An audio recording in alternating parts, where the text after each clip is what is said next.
is soos ons lewe in 'n tyd waar ons net die mooi sien. Jy weet, en dit is wat mense kies om te wys. Ja, En goed gestel. en ek dink dit is die realiteit is. Ek meen dit is eintlik een van die groot redes hoekom Hansman begin is presies soos jy nou sê, om te praat oor die goed wat nou current struggles is in man se lewens en dis hoekom ons Hansman Fires doen en jy weet laat ouens daar kan kom sit en praat soos jy sê ek gaan nou deur hierdie moeilike ding en ek weet nie wat om te doen nie. En dis nie noodwendig om advies te kry nie, maar dis net soos kom praat oor die staf, jy weet. En dit is ongelukkig, ek dink 'n bietjie van 'n vrot kultuur in die online church is om vir mense net great.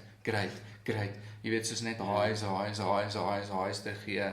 En dis nie al die kerke alwees nie. Dis nie die kerk in geheel nie, is ook die liggaam van Christus waar daai boodskap verkondig nie. Maar ek dink mense kyk na hierdie kerke en hulle dink soos dis awesome om 'n Christen en dit is. Ja. Dit is awesome nog steeds, maar ek dink net soos ek weet van so baie Christene wat tot by Jesus gekom het en 'n ontmoeting gehad het met hom en hulle harte vir die Here gegee het en dan sla die lewe hulle man en dan sê dit soos maar Here hoekom?